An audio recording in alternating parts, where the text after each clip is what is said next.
BJP सांसद समित पात्रा इस वक्त प्रेस कॉन्फ्रेंस कर रहे हैं, सीधे रुख करते हैं। होगा इसका जो आज वर्कशॉप कार्यशाला हुआ उसको आप लोगों ने आज मीडिया में भी दिखाया। आप सभी जानते हैं कि 1 सितंबर से, इसी वर्ष के 1 सितंबर से ये सदस्यता ड्राइव, सदस्यता अभियान आरंभ होने वाला है। इसमें मुख्यतः जो उद्देश्य है वह है 10 करोड़ प्लस मेंबरशिप बनाना। 10 करोड़ से अधिक लोगों को भारतीय जनता पार्टी का सदस्य बनाना।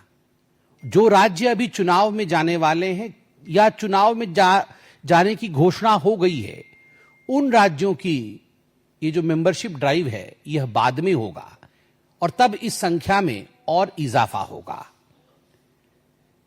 जब माननीय अमित शाह जी राष्ट्रीय अध्यक्ष थे, उस समय आपको याद होगा 2014-15 में लगभग 5 से 6 महीने तक यह मेंबरशिप ड्राइव चली थी, जिसमें समग्र भारतवर्ष में लगभग 11 करोड़ लोगों ने सदस्यता ग्रहण किया था।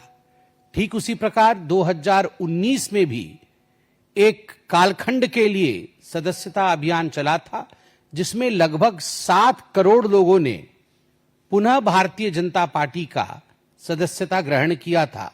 तो लगभग 18 करोड़ लोगों ने विगत, मैं कहूंगा 19 तक, 2014 से 19 तक भारतीय जनता पार्टी की सदस्यता ग्रहण की थी। The membership drive was due, but because of corona we could not move ahead. आज इस प्रक्रिया को आरंभ किया गया है। 1 सितंबर से मेंबरशिप ड्राइव 4 आयामों से आगे बढ़ेगा। एक आयाम है मिस्ड कॉल। टेलीफोन में मिस्ड कॉल के माध्यम से लोग भारतीय जनता पार्टी से जुड़ पाएंगे। दूसरा आयाम है क्यूआर कोड। यह मॉडर्न जमाना है, स्वाभाविक रूप से जिसके पास स्मार्टफोन है, क्यूआर कोड को स्कैन करके उसके माध्यम से वो भारतीय जनता पार्टी का सदस्य बन सकता है।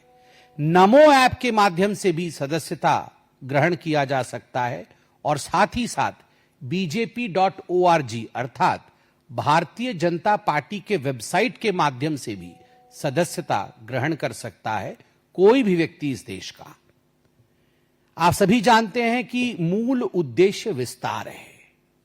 किस प्रकार से भारतीय जनता पार्टी अपने विचारों का, अपनी विचारधारा का जनता के बीच विस्तार कर सके, उसी मूल उद्देश्य को लेकर यह जो राजनीतिक परंपरा है, इसे भारतीय जनता पार्टी समय समय पर आगे बढ़ाती है।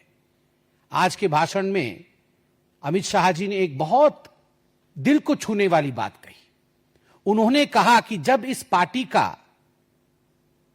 पार्टी की स्थापना हुई थी 1980 में, 6 अप्रैल 1980 में, और उससे पहले 1950 जनसंघ और उससे पहले विचारधारा 1925 की, उस समय मूल चिंतन यही था कि राजनैतिक सुख नहीं, संघर्ष।